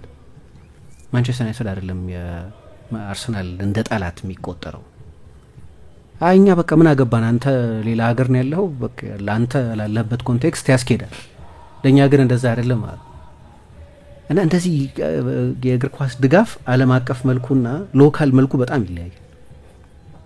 አሁን እዛ ያሉት የአርሰናል ደጋፊዎች የማንቸስተር ዩናይትድ ደጋፊዎችን ያለ የሚያዝኑ ይመስለኛል። በተለይ ሰፈር ውስጥ ያሉ ሰዎች በቃ ትላንት የአርሰናል ደጋፊዎች የቶተንሃም ደጋፊዎች አልነበሩም። እና እዚህ ሀገር ሆነን ስናስበው የሁለቱን ተፎካካሪነት ስለሆነ ሁለቱም አይደለ በርከት ያለ ደጋፊ እዚህ ሀገር ያላቸው በሁለት ልብ የተከፈሉ ሰዎች አሉ። መቼስ ያው በበለጠ ግሎባል የሆነ ሲመጣ ምን እዛም ያለውን ኮንቴክስት ማወቅ ስንጀምር እንደዛ አይነት ነገር ሲፈጠር አንዳንድ አሉ ቶተናም ቢያሸንፍ ማን ነው ማንቸስተር ዩናይትድ ቢያሸንፍ የሚሉ ደጋፊዎች ይኖራሉ እዚህ ባህሪያዊ ነው እሱ ግን በጣም የተለያየ ስሜት ነው ያለው እዛ እና እዚህ በጣም የተለያየ ስሜት ነው ያለው ለዚህ ነው አሁን አንድ አይነን ያድማጫችንን አስተያየት ስታነቢ ሰዎችን በሁለት ልብ ሊከፍል ይችላል አሁን ትላንትና እዛ ያሉት የማንቸስተር ሲቲ ደጋፊዎች እንግሊዝ ያሉት የማንቸስተር ሲቲ ደጋፊዎች ቶተናምን የሚደግፉት ያለ ጥርጥር ምክንያቱም የነሱ ሎካል ራይቫል ደርቢያቸው ማንቸስተር ዩናይትድ እንደ አርሰናልና ቶተናም አይነት የመረረ መጠላላት ያለ አይመስለኝም በሲቲና በዩናይትድ ነው ያ አይዋደዱም ኦኬ የሲቲ ደጋፊዎች ማንቸስተር ዩናይትድን የማንቸስተር ከተማ ክለብ ነው አይሉ ሰበርብ ስለሆነ ከከተማ ውጪ ምናምን ስለሆነ ስቴዲየሙም ያለው ብቸኛው የሲቲ ክለብ ማንቸስተር ሲቲ የማንቸስተር ከተማ ክለብ ማንቸስተር ሲቲ ነው የሚሉት ድሮም አሁን እንደዚህ ሀብታምም ሳይሆኑ በፊት እንዲህ አይነት የከተማውኛ ነው ምናምን አይነት የቴሪቶሪ ስሜት ቴሪቶሪያል ስሜት አለ ግን እንደ አርሰናልና ቶተናም አይነት የመረረ መጠላላት ያለው የለም እንግሊዝ እኮ ሜቢ በጥላቻው መጠን አንደኛ ሳይሆን አይቀር በጣም ነው የሚጠላሉት ግን ዞሮ ዞሮ የማንቸስተር ሲቲ ደጋፊዎች ደግሞ ያኛው እና የድጋፍ ዳይናሚክስም ሎካልና ግሎባል ሲሆን በጣም ይለያያል እና ይህንን አይነት ስሜት ስላነሳሽው ነው ግን ትዊተርም ላይ ያየው ነበር ልልሽ ነው የመጨረሻ ስቴት እንቀበል ሀብታሙ ከበደ ለኔ ምርጥ የአውሮፓ ሊግ ፍጻሜ ነበር ያለምንም ታክቲክ ክፍት ሆነው ሁለቱም ክለቦች እያጠቁ ቢጫወቱ ለደጋፊ አስደሳች ይሆን ነበር ግን ደግሞ በደንብ ኮንክሪት የሆነ መከላከል በታክቲክ የታጠረ ትንፋሽ የሚያስወጥ የጨዋታውን ደረጃ ከፍ ያለ ፍጻሜ ነበር በውጤቱ በጣም ደስተኛ ነኝ ኳስ ሁሉን ነገር የያዘ መሆን አለበት ማጥቃት ብቻ ሳይሆን የመከላከል አጫዋትም ዋንጫ እንደሚያስገኝ ያሳየን ጨዋታ ነበረ ብሎናል እናመሰግናለን አድማጮቻችን ከኛ ጋር እንድትቆዩ ነው መንጋብዛችሁ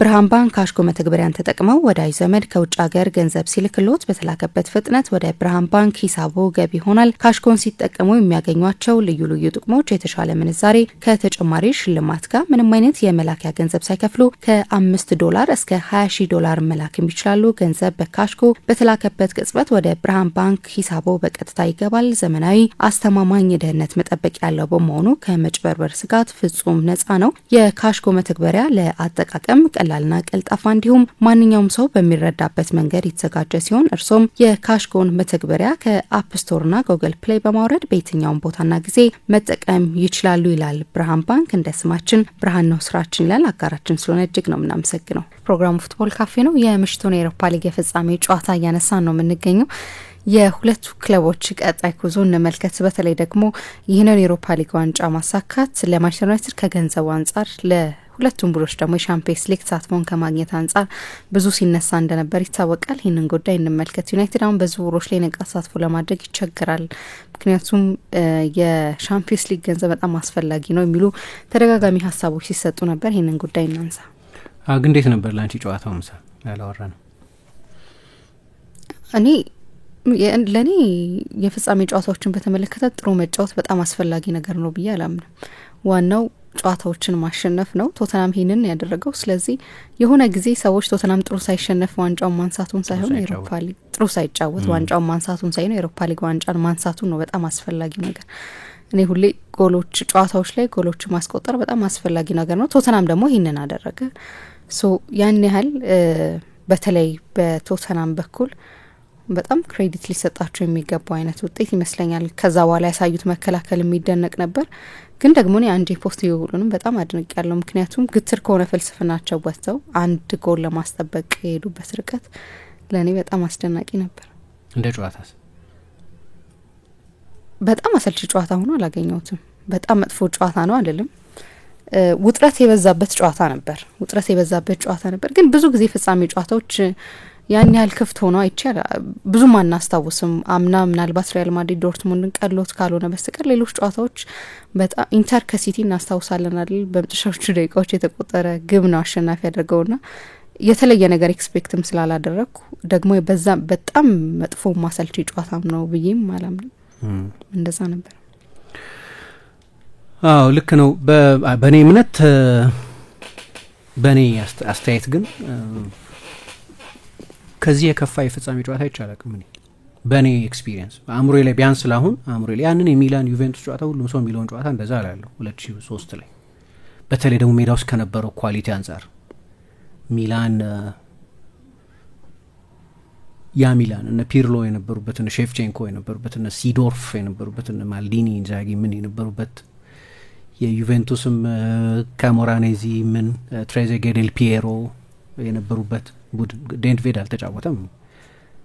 ከምን ጊዜም እኔ ቢያንስ እንግዲህ ፍጻሜ ጨዋታ ምሳ እንዳለሳሹ አዝናኝ አይሆንም ብዙ ጊዜ የተጠበቀ ነው። ምክንያቱም እንትን አለው ቱ ማች አት ስቴክ እንደሚሉት የምታጭው ነገር በጣም ስለሚበዛ ሪስክ መውሰድ አትፈልጊም። አንድ 90 ደቂቃ ነው አንድ ስተት በቃ ሁሉንም ነገር ያሳጣል።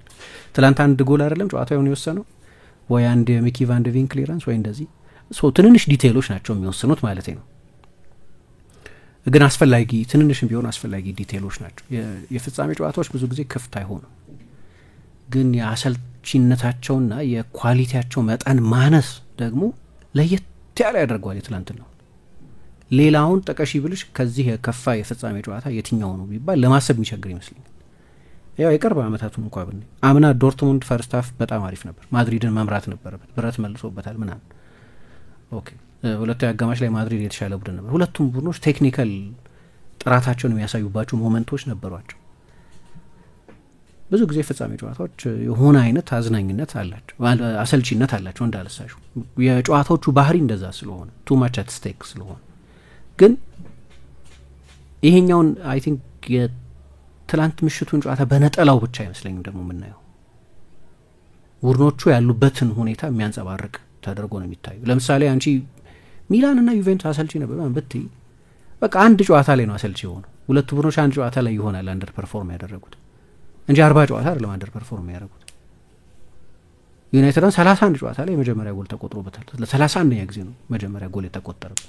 በ16 የተለያዩ ጨዋታዎች ላይ ጎል አላስቆጠረም በዚህ ውድድር ዘመን። ስለዚህ በጋራ 45 ጨዋታ የተሸነፉ ቡድኖች ናቸው በሁሉም ውድድሮች። ነገሩን የሚያባብሰው የአንድ ምሽት የፍጻሜ ጨዋታ መሆን አይደለም። ይሄኛውን ጨዋታ የበለጠ እንደው እንትን የሚያደርገው ይሄ የቆየ ችግር መሆኑ ሁለቱም ቡድኖች ሲዝን ውስጥ የታየ ችግር መሆኑ አንድ ጌም ቢሆን እንደው አንዳንዴ አክሰፕተብል ይሆን። ሲቲ ለምሳሌ 2023 የቻምፒየንስ ሊግ ፋይናልን ጥሩ አልተጫወተም፣ አሸንፏል መጨረሻ ላይ። ግን እንደ ፐርፎርማንስ ካየሹ ሲቲ ከዛ በላይ ፐርፎርም እንደሚያደርግ በዛው አመት ባየር ሚኒክን 3-0 ሲያሸንፍ ወይ ሪያል ማድሪድን 4-0 ሲያሸንፍ አሳይቷል። ስለዚህ አንድ የፍጻሜ ጨዋታ ነርቭ ነው ትያለሽ። የፍጻሜ ጨዋታ በመሆኑ ሲቲ ቻምፒየንስ ሊግ አሸንፈው ስለማያውቅ የ2021 ስህተት ላለመድገም በሚደረግ ጥንቃቄ ምን የሆነ ምክንያት ሊቀርብበት። ይሄ ግን ትላንትና የሁለቱም ቡድኖች የወቅታዊ ሁኔታ አጥርቶ እንደ ቀን ፀሐይ አጥርቶ የሚያሳይ መሆኑ እና ኮንቴክስትም አለው ማለት ነው። የትላንትናው የጨዋታው ሎ ኳሊቲ ምናምን መሆኑ ብቻ አይደለም፣ ግን በጠቅላላው የሁለቱም ቡድኖች ድክመት ነው። አሁን በተለይ ደግሞ እንዳልኩት እንደ ኒውትራል ሰው ከሆነ የምታየው የፍጻሜ ጨዋታ እንትን አለው፣ ቴንሽን አለው እንዳነሳሹ መቼስ እና ትላንት ስንጠቅስ እንደነበረው የ100 ሚሊዮን ጨዋታ ነው፣ ለአሰልጣኙ ሌጋሲ ጨዋታ ነው። ለማንቸስተር ዩናይትድ አንዳንድ ሰዎች ለ2 ለ3 ለ4 አመት ሪቨርበሬት ሊያደርግ የሚችል እዛ ሊሰማ የሚችል ልዩነት ያመጣል። ካሸነፈ የወደፊቱን የማንቸስተር ዩናይትድ ቡድን የመገንባት የመጀመሪያው መሰረት ይቀመጣል። ያ ገንዘብ በጣም ስለሚያስፈልጋቸው ገንዘቡ ብቻ ሳይሆን በገንዘቡ ቡድኑን እንደገና ለመገንባት የሚያስችል ሁነኛ እድል ስለሚሰጣቸው እንደዚህ ካልሆነ ግን ዩናይትድ በቅርብ ጊዜ ስቴዲየምም ሊገነባ እየወጠነ ስለሆነ ያ ስቴዲየም እስካሁን ድረስ በማን ፋይናንስ እንደሚደረግ ስላልታወቀ ባለፉት አመታት ብዙ ኪሳራ ስለነበረበት ዩናይትድ ይህቺን የቻምፒየንስ ሊግ ገንዘብ ደግሞ የበለጠ ከፍ ያለ ገንዘብ የሚያስገኝ ሆኗል አዲሱ የቻምፒየንስ ሊግ ፎርማት ከመጣ በኋላ ከዚህ ውድድር ዘመን ጀምሮ ማለት ነው። ስለዚህ እነዛ የሚታጣው ነገር ስለሚበዛ ውጥረት አለው። የፍጻሜ ጨዋታ እኮ ሁሌም ቢሆን አሰልቺም ቢሆን ብዙ ጊዜ ያ ሴንስ ኦፍ ቴንሽን አይጠፋም። ያ ጨዋታው እንድታዩ የሚያስገድድ ቴንሽን አለ። ግን ለምሳሌ እኔ ኦነስት ነው የምልሽ ዛሬ ጠዋት ስራ ባይኖረኝ ይህን ጨዋታ 90 ደቂቃ ማይበት ምንም ምክንያት የለኝም ማለት ማንም ቢያሸንፍ ምንም የኔ ደስታና ሀዘን ላይ የሚያመጣው እንትን የለም። ግን ለዚህ ነው የምልሽ እንደ ገለልተኛ ሰው ካየሽው እንደ ጊዜ ብክነት ነው። ጥሩ ፊልም ማየት ይሻላል የትላንትናው አይነት ጨዋታ ከማየት በእኔ አስተያየት። ያ ነርቭ መኖሩን ኮምፔሊንግ መሆኑን ምናምን እረዳና ጨዋታው ለዛ ነው እንትን የምትይው እስከ መጨረሻው ምናምን የምታየው። ግን በዚህ አመት ስንት የባርሳን ጨዋታ ስላየን ባርሳ ክሶናል በእግር ኳስ።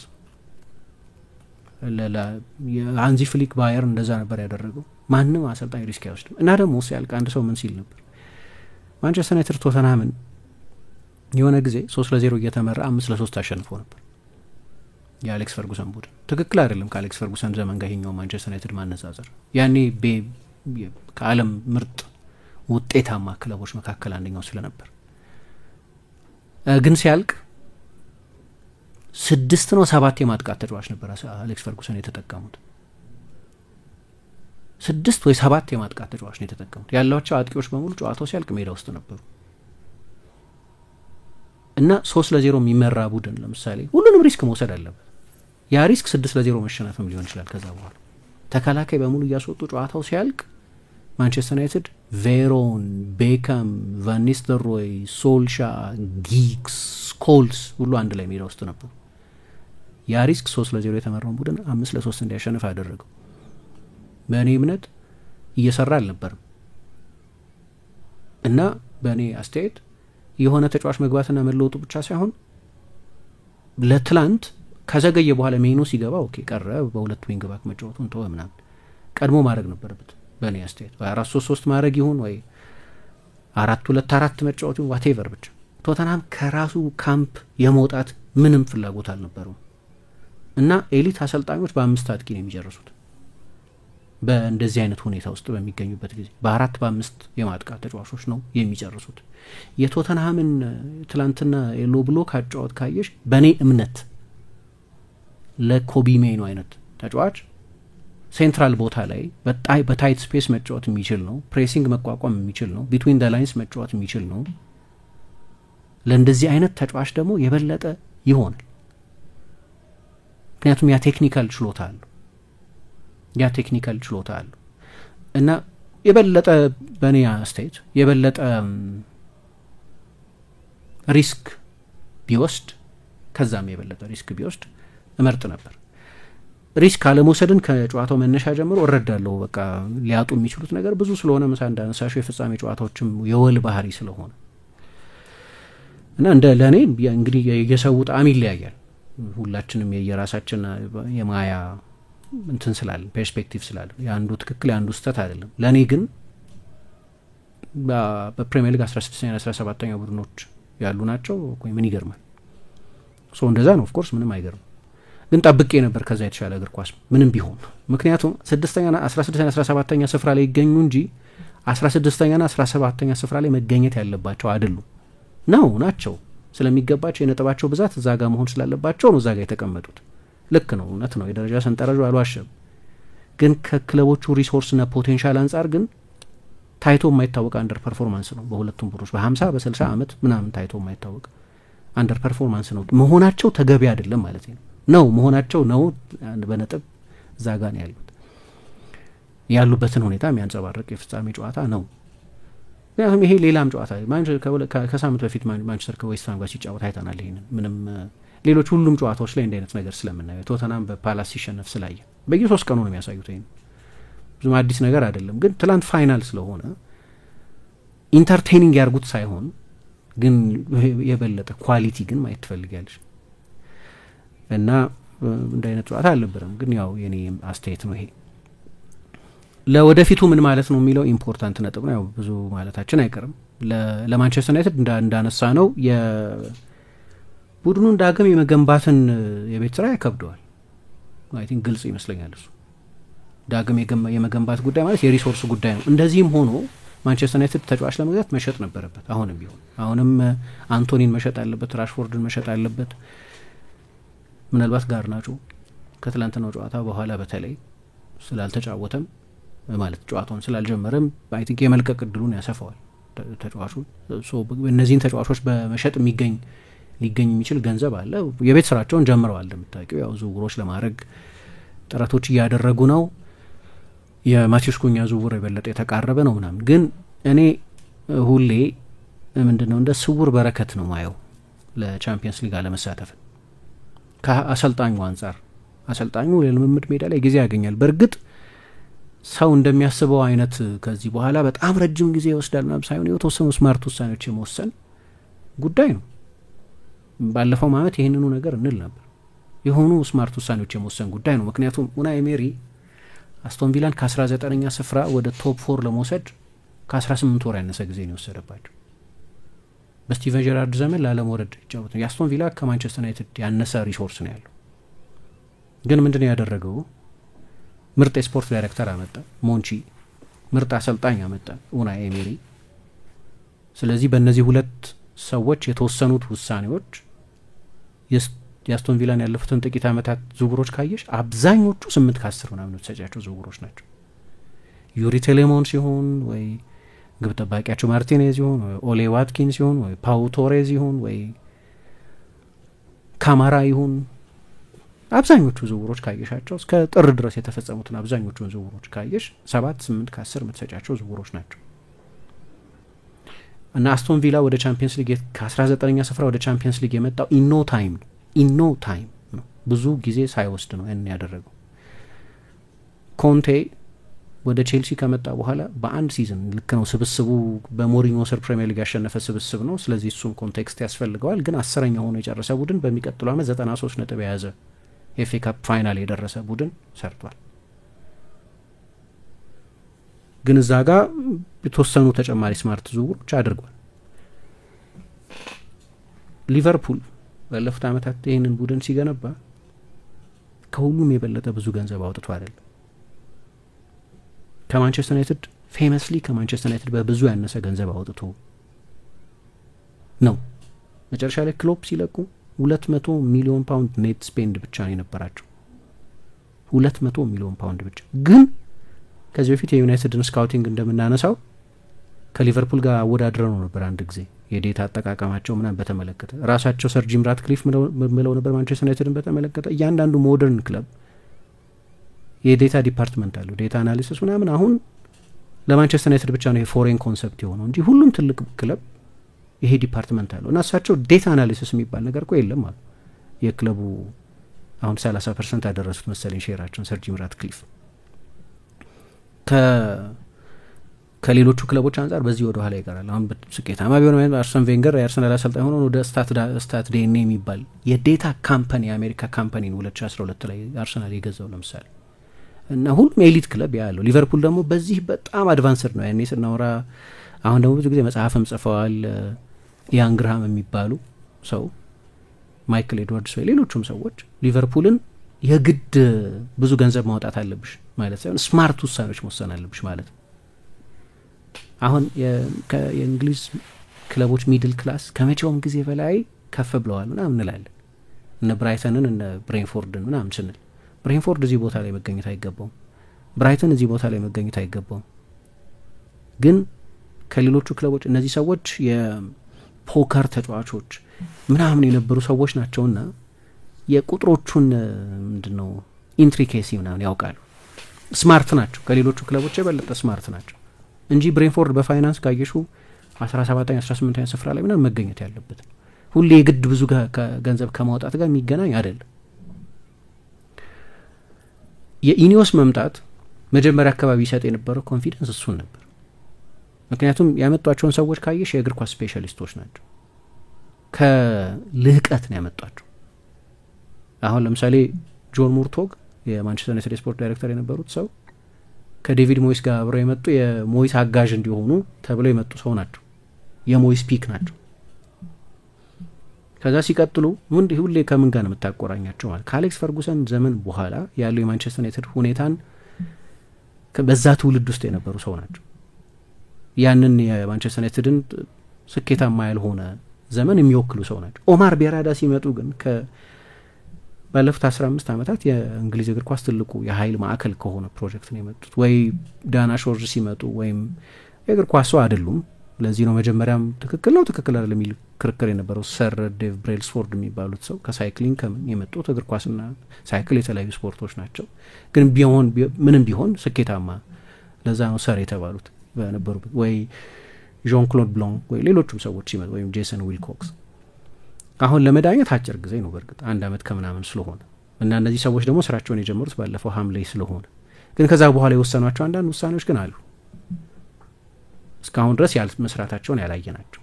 ቶሎ መስራት ግን መስራት መጀመር ያለባቸው ነገሮች አሉ። እኔ አሰልጣኙ መዳኘት ያስቸግረኛል በጣም ማለት ልክ እንደ በኔ አስተያየት ትላንትና የሆኑ ምርጫዎች ሊወስን ይችል ነበር ምናምን የሆነ የአንድ ጨዋታ አስተያየት ነው እሱ። እንደ እኔ ኤሊት አሰልጣኝ ፕላን ቢ ያስፈልገውም ወይ ፕላን ሲ ያስፈልገውም ወይ አንዳንዶቹ ፕላን ዚ ድረስ አለና የሚሉ አሉ። ኦኬ ግን አያስፈልጉትም ወይ ሌላ አይነት የማንቸስተር ዩናይትድን የሚያሰልጥን ማንንም የሚያሰልጥን አንድ መንገድ ብቻ በቂ ነው ወይ የሚል ጥያቄ ታነሽ ይሆናል። እንደ እሱ አጠቃላይ እሱን ኮቺንግ በተመለከተ ግን ይሄ እሱ ቡድን አይደለም፣ የእሱ ተጫዋቾች አይደሉም። የእሱ ሲስተም የሚፈልጋቸው ስፔሲፊክ ችሎታዎች አሉ። እነዛ ችሎታዎች እነዚህ ተጫዋቾች የሏቸውም። ስብስቡ ጥሩ አይደለም። ስካውቲንጉ በአጠቃላይ እነዚህን ተጫዋቾች ወደ ዩናይትድ ያመጣቸው ስካውቲንግ ጥሩ አይደለም እና በዚህ ምክንያት በሳምንት 2 ቀን አለመጫወት ጥቅም ነው። ሀሳቡን አንዳንዴ የሚያስፈራሽ ነገር አለ። ለምሳሌ የሆነ የ9 ቀን ጋፕ አግኝቶ የሆነ ጊዜ ጨዋታ ሲያደርግ ቡድኑ ጥሩ አልተጫወተም፣ ተሸነፈ እና የሆነ ጊዜ ባገኘ ቁጥር ከ7 ጨዋታ 6 ጨዋታ ተሸንፎ ነበር። ጊዜ ባገኘ ቁጥር አለመሻሻሉ ያሳስባል። 7 ወር በቆየ ቁጥር 6 ወር በቆየ ቁጥር አለመሻሻሉ የሚያሳስብ ነገር አለው የራሱ። ግን እኔ አሰልጣኙ በተመለከተ አስተያየት ለመስጠት አሁን በጣም ያስቸግረኝ። ቁጥሮቹ እንዲሁ በግርድፍ በፕሪሚየር ሊግ ያሉት ቁጥሮች በተለይ የሚያሳስቡ ናቸው። 24% ብቻ ጨዋታን ያሸነፈው ከ26 የሊግ ጨዋታ 26 የሊግ ጨዋታ 24 ነጥብ ብቻ ነው ያገኘው። ማግኘት ከሚገባው 90 ነጥብ 23 ነጥብ ብቻ ነው ያገኘው። ኦኬ መጥፎ ቁጥሮች ናቸው። የወረዱትን ቡድኖች ሬከርድ ብናነሳ 20ኛ 19ኛ 18ኛ ስፍራ ላይ ያሉትን ቡድኖች ብናነሳ በተለይ ከዲሴምበር ወዲህ የማንቸስተር ዩናይትድ ፎርም የሬሌጌሽን ፎርም ነው። በውድድር ዘመኑ አጋማሽ ብቻ ከዛ በኋላ ያለውን ብታይ ከወረዱት ቡድኖች በስተቀር ዩናይትድ የመጨረሻው ስፍራ ላይ ነው ያለው ከዲሴምበር ወዲህ ወይ ከአሰልጣኙ መቀጠር ወዲህ በተለይ ልክ ነው። እነዚህ ግን ለእኔ አስተያየት ለመስጠት በጣም አስቸጋሪ ነው። የተሟላ ስዕል ያለን አይመስለኝም። የእሱ ቡድን ነው ለማለት ያስቸግራል። ቢሆንም አዳፕት ማድረግ ነበረበት። የአሰልጣኝ አንዱ ችሎታ የተጫዋቾቹን ስኪል ሴት የሚመጥን ሴታፕ ማዘጋጀት ነው። ያንን ያሳየ አይመስለኝም እና እኔ ከኦነስቲው ከፕሬስ ኮንፈረንሶቹ ከምኖቹ በስተቀር ሜዳ ውስጥ በቂ ፕሮግረስ አላዩ። ከዛ በኋላ ግን ክረምት ላይ ነው ትልቁ የቤት ስራ። እንግዲህ ምን ያደርጋሉ በዚህ የፋይናንስ ሁኔታ ያለ ቻምፒየንስ ሊግ ገንዘብ ዩናይትድ በ35 ዓመት ውስጥ ለሁለት ጊዜ ብቻ ነው የትኛውም የአውሮፓ ውድድር ላይ የማይሳተፈው። የትኛውም የአውሮፓ ውድድር ላይ በሚቀጥለው ዓመት አይሳተፍም። ከሁሉም ውድድሮች ውጪ የሚያደርግ ነው። ከቻምፒየንስ ሊግ ብቻ ሳይሆን ይሄ ከዩሮፓ ሊግም ከኮንፈረንስ ሊግም ውጪ የሚያደርግ ነው። ግን ጊዜ ያገኛል ብዬ አስባለሁ። ምናልባት በዚህ ውስጥ እንደ አንድ በጎ ነገር ካየን አሰልጣኙ የሚፈልገውን የልምምድ ጊዜ ያን ኮንቴ ያገኘውን አይነት ጊዜ ማግኘት መቻሉ ነው። ኮንቴ በዚህ አትርፏል። ኮንቴም ልክ እንደ አሞሪም የ3-4 ወይ ባክ 3 እንደ ሁኔታው እንደ ኢንተርፕሪቴሽን ባክ 5ም ሊሆን ይችላል። የእንደዚህ አይነት አሰልጣኝ ስለሆነ ጊዜ አግኝቶ በአንድ ጊዜ ፕሪሚየር ሊግ ሻምፒዮን ቡድን መገንባት ችሏል። ግን የሚቀጥለውን የውድድር ዘመን ጥሩ መጀመር አለበት። ምንም ሆነ ካልሆነ ፕሬሸሩ ከፍተኛ ነው የሚሆነው። ቶተናምን በተመለከተ ግን አይታወቅም። ፖስቴኮግሉ የመቆየታቸው ጉዳይ አሁንም የተረጋገጠ አይደለም። ላይቆዩ ይችላሉ እና የሚባለውም ገና የመጨረሻ ውሳኔ ሳይተላለፍም ዩሮፓ ሊግ ላያተርፋቸው ይችላል። መጀመሪያም ነበር በቂ አይደለም። የዩሮፓ ሊግ መለኪያ በቂ አይደለም። የበለጠ የሊግ ሲዝን ነው ጥሩ መለኪያ የሚሉ ሰዎች አሉ። እሱን እንግዲህ እናያለን። ለዩናይትድ ግን በጣም ወሳኝ ጊዜ ነው። ኮከብ 881 መሰላል የብርሃን ባንክ የሞባይል ባንኪንግ የአገልግሎት ገበታ። ከባንካችን ምን አገልግሎት ፈልጉ? የሞባይል አየር ሰዓት መሙላት፣ የትምህርት ቤት ክፍያ መክፈል፣ የአውሮፕላን ጉዞ ትኬት መቁረጥ፣ ገንዘብ ማስተላለፍ ወይስ ስለ ሂሳቦ መረጃ ማግኘት? እንግዲያውስ በማንኛውም ቦታና ጊዜ ወደ ኮከብ 881 መሰላል ይደውሉና ከአገልግሎት ገበታችን መርጠው የፈለጉትን ይከውኑ። ስለ ብርሃን የሞባይል ባንኪንግ አገልግሎት ተጨማሪ መረጃ ካስፈልገው በአቅራቢያው ወደሚገኝ የብርሃን ባንክ ቅርንጫፍ ጎራ ይበሉ። ኮከብ 881 መሰላል የብርሃን ባንክ የሞባይል ባንኪንግ አገልግሎት ፈጣን፣ አስተማማኝና ቀላል። ብርሃን ባንክ እንደ ስማችን ብርሃን ነው ስራችን።